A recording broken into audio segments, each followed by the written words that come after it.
Hello everyone. So in this video, we are going to analyze the concept of the comparison between mutually exclusive projects. In the previous videos, we saw how we can apply the concept of NPV and IRR in order to determine if it makes sense to undertake a project or not. So in this simplified situation, we are not really comparing two projects. We only had a project, we had money, and we were deciding if we were going to accept the project or not. Now the situation gets a little bit more complex. So we have two projects, let's say A and B, and we have limited resources. We have only money to undertake one of the two projects, so we need to choose. How can we apply the concept of NPV and IRR in order to make this decision? Okay. So it is useful to analyze this problem with an example. So let's say that we have two projects, project A and project B. Project A is going to require an initial investment of minus 500, and project B is going to require an initial investment of minus 400. In period 1, both project A and B are going to deliver the same cash flow of 325. However, in period number 2, project B delivers the cash flow of only 200, while the project A is going to deliver the cash flow of 325. Given that, and also given the common cost of capital of 10%, it is possible to calculate the internal rate of return of both projects. It is going to be 22% for project A and 19% for project A. Now, let's go back to the definition of internal rate of return in order to interpret this information. Remember that the internal rate of return is defined as the hypothetical cost of capital under which the NPV of the project is zero. Okay.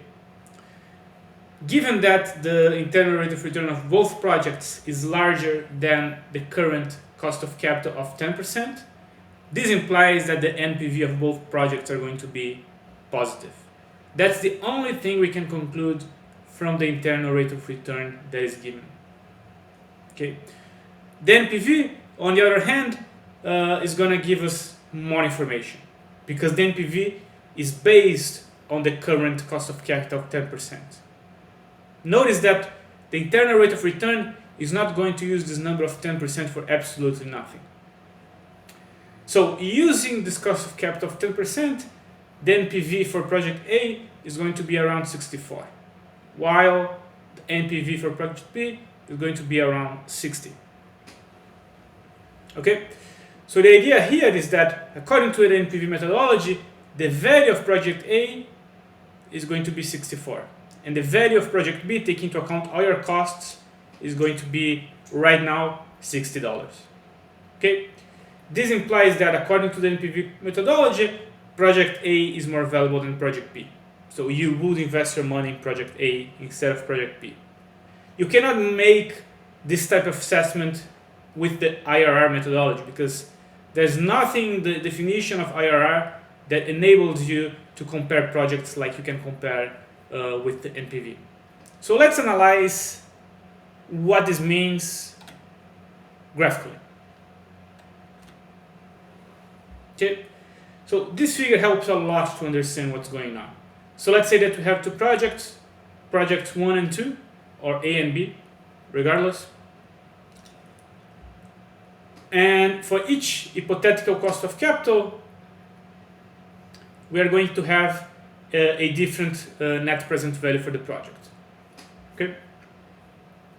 As you can see here, when the cost of capital is very small in this example, the NPV for project 1 is very large.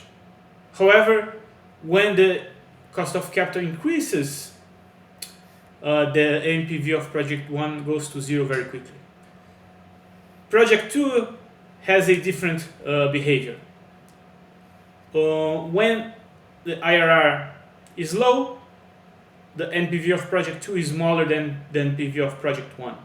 And when the IRR increases, the NPV for project 2 decreases but very slowly. Okay.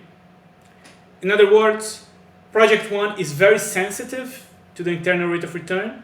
The value of the project 1 changes a lot when the cost of capital changes. And project 2 is very insensitive to the cost of capital. When the cost of capital changes, the net present value of the project 2 changes, but not very much. Okay?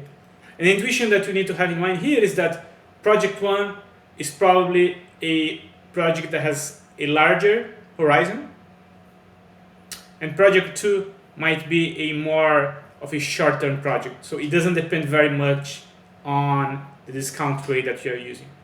Okay? And you can see here that when the cost of capital is very small, project 1 is more valuable than project 2. And when the cost of capital is very large, project 2 is more valuable than project 1. And there is a unique point here under which for that green cost of capital, project 1 and 2 have exactly the same NPV. And here you can see the main effect of the internal rate of return methodology. The internal rate of return is going to be the simple value, hypothetical value of the cost of capital under which the net present value of each project is 0. So this circle here is the internal rate of return for the project 1, and this circle here is the internal rate of return for the project 2. However, the internal rate of return is not taking into account the current cost of capital. And the value of the current cost of capital is very important to determine which project is better. My decision is going to depend on this value of the cost of capital. Because, as I told you, when the cost of capital is very small, like here, for example, you have that the NPV of project 1 is larger than the NPV of project 2. But when the internal rate of return is large, like here, for example,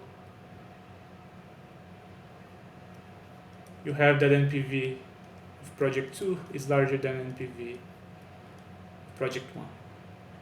So the NPV takes into account directly the current cost of capital, while the internal rate of return does not.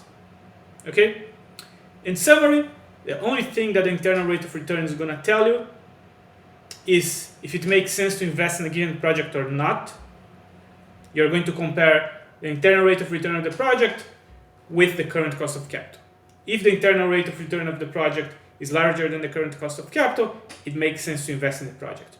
However, you can't compare the internal rate of return of two different projects in order to assess which one is better. In order to do this type of comparison, you need to use the net present value, because the net present value is going to directly take into account the current value of the net present value.